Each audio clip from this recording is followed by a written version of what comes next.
Shalom Bapak Ibu, saudara kasih dalam Tuhan, haleluya. Kita bersyukur Tuhan memelihara kita memasuki minggu pekerjaan yang baru, Senin 23 Juni 2025. Kita terus bersyukur untuk pemeliharaan Tuhan dalam hidup kita. Dia Tuhan yang tidak pernah meninggalkan kita. Kasih-Nya selalu baru tiap hari. Hari ini kembali sebelum saudara dan saya sama-sama tidur, ada baiknya kita membaca dan merenungkan firman Tuhan. Dan renungan malam ini saya buat untuk menemani tidur saudara, sehingga saudara dipenuhi hati dan pikirannya dengan firman Tuhan. Dan sepanjang bulan ini masih belajar mengenai tokoh-tokoh di Alkitab. Dan hari ini kita belajar dari seorang tokoh yang dicatat dalam kitab Kisah Para Rasul, yang nama aslinya adalah Jose atau Yusuf, tapi dikenal dan diberi nama Barnabas, yang artinya anak penghiburan, son of encouragement or exhortation. Ia adalah seorang Lewi dari Siprus, dan ini dicatat di dalam Kisah Para Rasul 4 ayat 36. Namun ayat hafalan kita hari ini diambil dari Kisah Para Rasul 11 ayat 24, di mana di sana dikatakan seperti ini: karena Barnabas adalah orang baik, penuh dengan Roh Kudus dan iman, sejumlah orang dibawa kepada Tuhan. Wow, luar biasa. Barnabas ini disebut sebagai orang yang baik, yang juga menjadi judul dari renungan malam hari ini. Dia bukan hanya orang yang baik, tapi orang yang penuh dengan Roh Kudus dan orang yang penuh dengan iman. Saudara, Barnabas mengajarkan kita beberapa hal dalam hidup ini.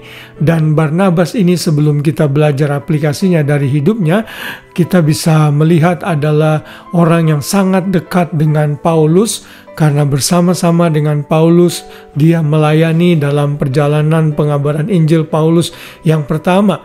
Walaupun sempat terjadi konflik dengan Paulus karena Barnabas saat itu ditemani oleh sepupunya yang bernama Yohanes Markus, tapi for some reason Yohanes Markus meninggalkan Paulus, sehingga pada saat Barnabas ingin membawa Yohanes Markus bersama dengan mereka, Paulus menolaknya.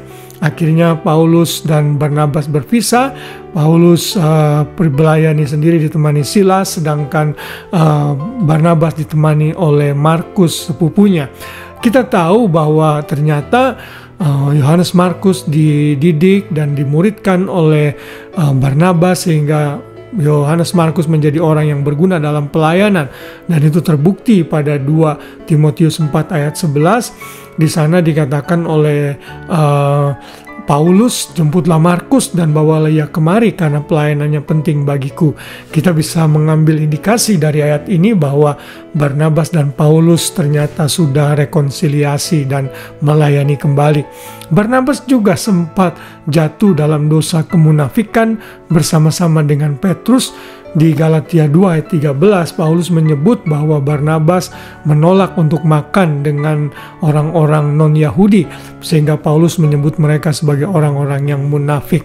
Saudara, itulah perjalanan iman tokoh-tokoh yang besar. Mereka pun pernah mengalami berbagai macam pergumulan dalam hidup mereka, bahkan keraguan, bahkan sedikit ekstrim, seperti Barnabas yang sempat menolak untuk bersama-sama dengan orang non-Yahudi. Namun secara keseluruhan kita belajar dari Barnabas bahwa ia adalah orang yang memiliki komitmen dalam melayani orang lain dan kebutuhan orang lain. Kalau kita membaca di Kisah Para Rasul 4, ia adalah salah satu orang yang tidak sayang dengan harta miliknya, memandang kekayaan itu milik Tuhan, sehingga dia menyerahkan propertinya, menjualnya di kaki para rasul-rasul untuk dipakai dalam pelayanan. Barnabas mengajar kepada kita mengenai komitmen melayani orang lain dan juga tunduk kepada otoritas dari pemimpin gereja dalam pelayanan yang dibebankan kepadanya, termasuk kepada Paulus, sekalipun dia sempat jatuh dan berseteru dengan Paulus. Juga kita belajar bahwa Barnabas ini memiliki kemurahan hati, yang tadi saya katakan karena dia menjual propertinya untuk dipakai untuk pelayanan. Dia juga dalam Kisah Para Rasul 11 ayat 23 dinyatakan memberikan encouragement, dorongan, semangat kepada orang-orang yang dia layani, sehingga mereka diteguhkan, dikuatkan lagi untuk mengiring Tuhan lebih setia lagi. Apa yang Barnabas lakukan kiranya menjadi contoh bagi kita. Orang yang penuh dengan Roh Kudus akan terlihat dari buah-buahnya. Orang yang dipenuhi Roh Kudus akan terlihat dari kebaikan hatinya, imannya yang akan tersalurkan kepada orang-orang di sekelilingnya, sehingga melalui orang itu Roh Kudus sungguh-sungguh nyata di dalam diri orang tersebut. Mari belajar seperti Barnabas yang setia melayani orang lain, yang juga memandang harta milik yang kita punya ini punya Tuhan, biar Tuhan pakai untuk kemuliaan nama Tuhan. Mari punya komitmen yang tinggi seperti Barnabas dalam melayani Tuhan. Dan biarlah renungan malam ini memotivasi kita untuk menjadi pribadi yang lebih baik lagi, belajar dari tokoh Barnabas pada hari ini. Haleluya. Tuhan memberkati kita semua. Selamat malam, selamat beristirahat. Biar damai sejahtera Kristus memenuhi hati kita, dan besok pagi kita boleh bangun dengan kekuatan yang baru dari Tuhan Yesus Juru Selamat kita. Haleluya. God bless you all dan shalom.